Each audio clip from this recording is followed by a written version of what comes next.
يا أيها المدثر قم فأنذر وربك فكبر وثيابك فطهر والرجز فاهجر ولا تمنن تستكثر.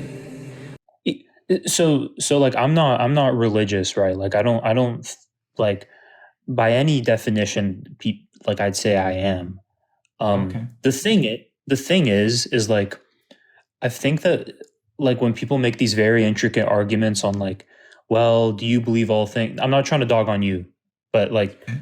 um, but like when people make arguments like, well, do you think these things are contingent or does the infinite regress necessitate a creator? I mean, they're interesting arguments, but I'm not sure like if anyone would come away, or at least very few people would come away from it saying, oh yeah, now I kind of believe in God, I guess. That's I something value I've that. noticed.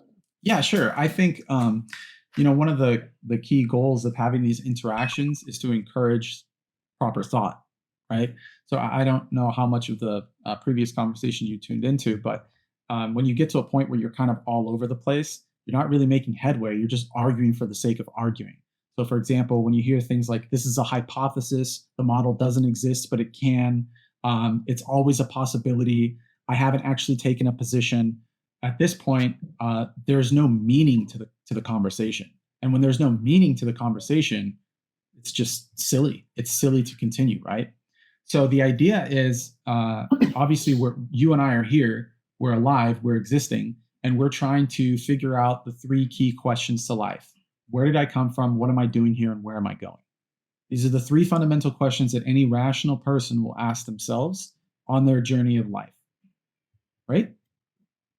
Yeah. Right. So now, obviously, you're going to have small answers to these, such as where did I come from? I came from my parents. Obviously, I wasn't just like artificially created in a tube, or I wasn't dropped off by a set of aliens. You know what I'm saying? What am I doing here? You're going to be like, okay, maybe go to school, learn a craft, try to better the world, give to charity, this, that, and the third. And where am I going? I'm going to be going 6 feet under for sure. Right? These are the very surface level answers to these three questions. Yeah. I'm following. Right. And now the idea is, can we provide any depth to this, such as where did my consciousness come from? Do I have a soul? How am I going to be graded while I'm actually here? Is it going to be through material means, or is there spiritual means as well? And when I go 6 feet under, if I have this consciousness, if I have this soul, what happens then? You see what I'm saying? So now we can I'm add a following you. layer of depth to that. And I prefer conversations like that compared to the give me the P and not P and exactly what you said, right? Because it just doesn't actually make any headway whatsoever if you're going to try to view everything as like a purely logical philosophical equation.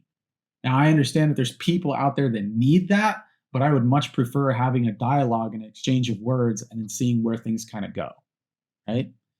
So for you, somebody that doesn't believe, it's if I have found truth in this world, it's incumbent on me to share that truth because I feel that I'm being graded by God and I cannot conceal truth, right?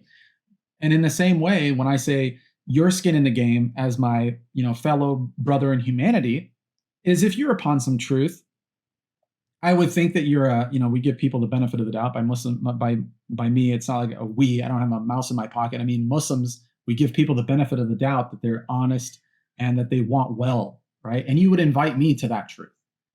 Same way you would say, hey, listen, don't go making a left on this particular road. There's construction there. You're going to be gridlocked and you're going to be stuck for 2 hours and you're going to be late to work, right? Very, very small scale stuff. Big scale stuff is, hey, listen, we actually have knowledge as to where our consciousness came from, what's the criteria that we're going to be graded on. And I would like to invite you to this and share this with you because I believe that it will give you a fruitful and beneficial life here. And then it will also give you a fruitful and a beneficial afterlife when you're 6 feet under. Yeah, I'm following. And that's that.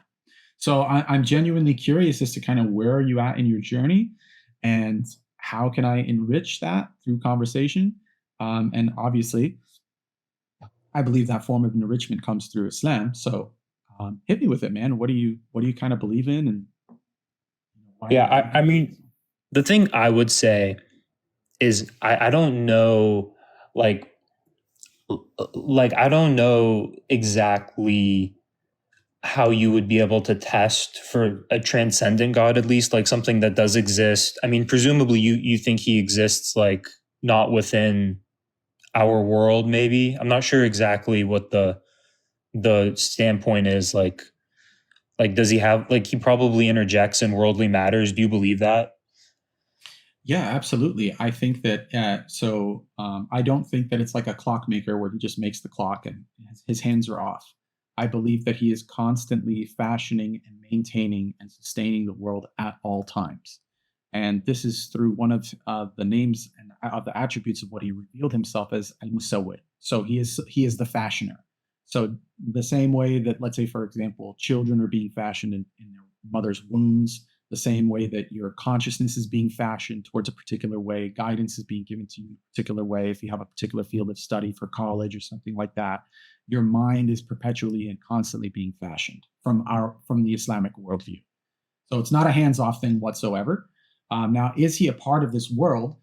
There's two ways to look at this. So obviously, he has the ability to interact with the world, which is what I previously addressed with what I just said.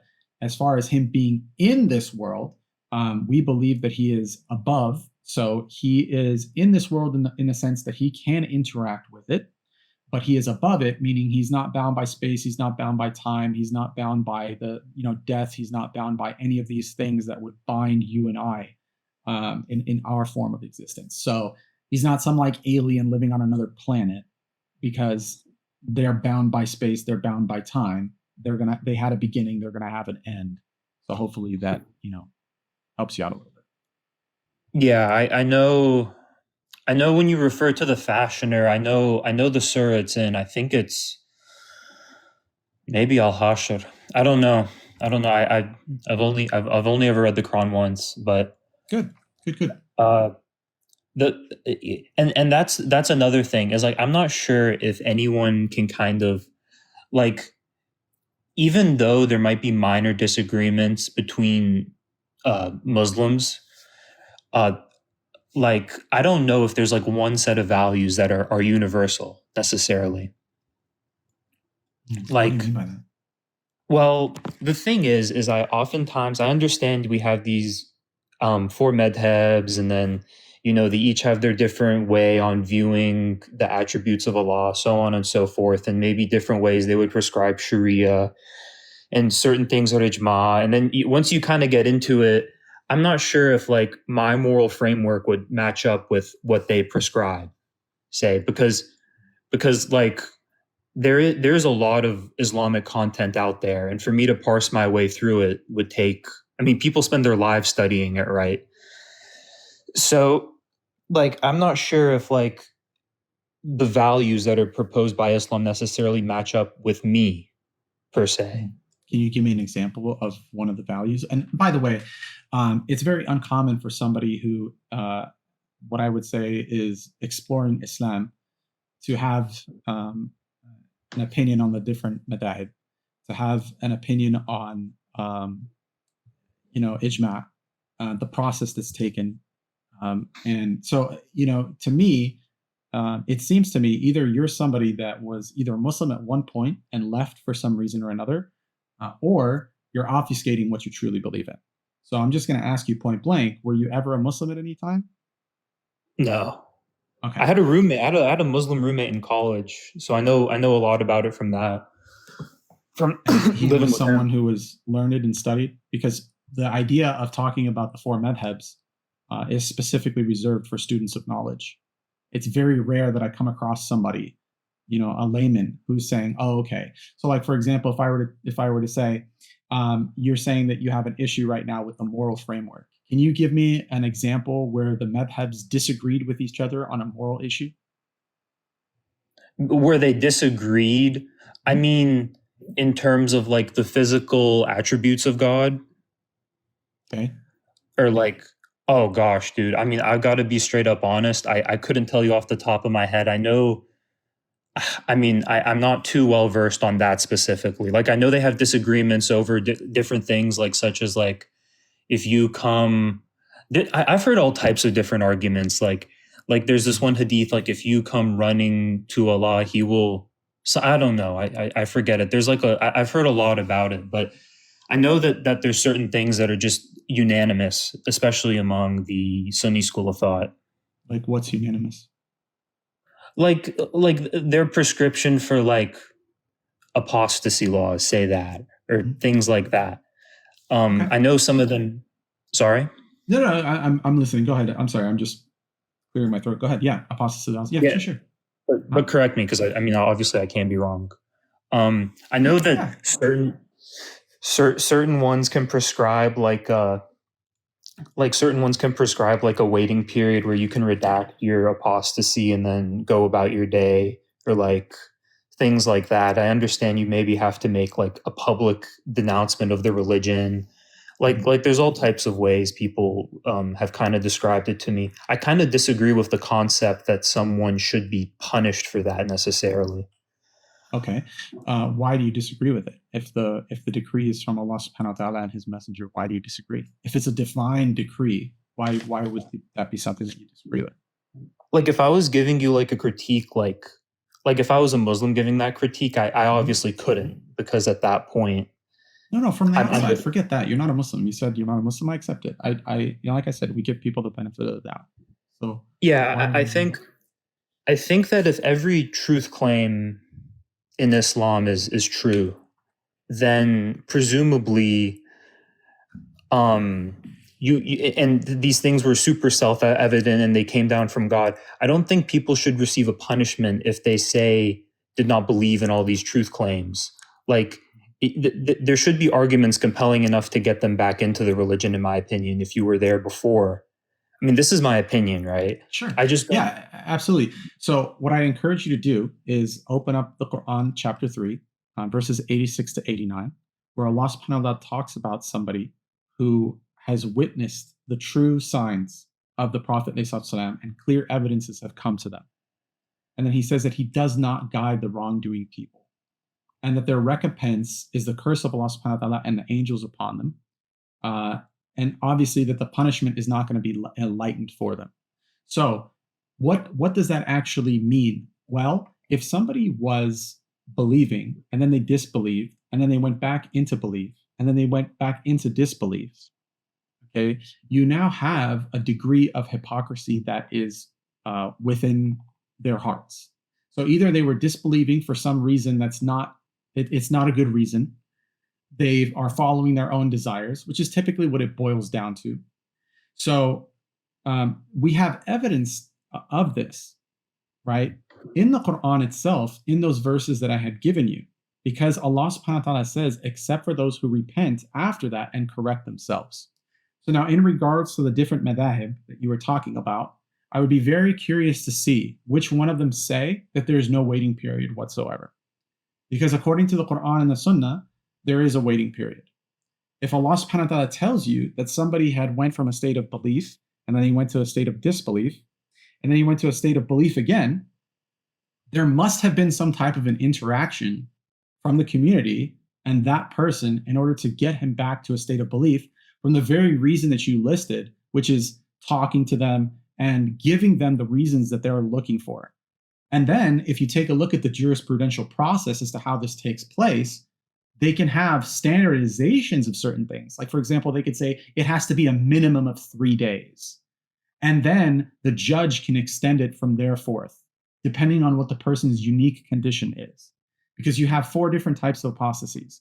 You have apostasies in belief, you have apostasies in words, you have apostasy in action, and you have apostasy by omission. So you have to take a look at circumstantially what this person's apostasy is. For example, what's omission? Absolutely. It's if you were to label the rituals of Islam that are decreed as non-necessary. So you would just say something like, look, I don't have to pray 5 times a day. I'm completely omitting that. Now you can keep that secret to yourself, or people can witness it from you. Like, for example, if your family is Muslim and they pray together 5 times a day, and now you're just saying, I don't have to do this anymore. You see? So depending on what the unique circumstance is for the type of apostasy, there's going to be a plan that's dictated not by the, regular guy like you and me, but rather it's going to be dictated by the jurisprudential system and the people of knowledge to take things into their own hands. So I'm not sure what portion of that you disagree with. I noticed that you're tabbed out. I don't know if you have the ability to hear me or not, but I can't hear you if you're speaking. So I don't know if what portion of that you disagree with, but the fact that something exists in order to accommodate the person from coming back to a state of belief, I don't see how anybody can have an issue with that whatsoever. And again, if you're speaking, I can't hear you because all I see is a, okay. Gentleman just left, so hopefully he got a satisfactory answer. And obviously I had my doubts about the person, but may Allah's subhanahu wa ta'ala guide them to the truth.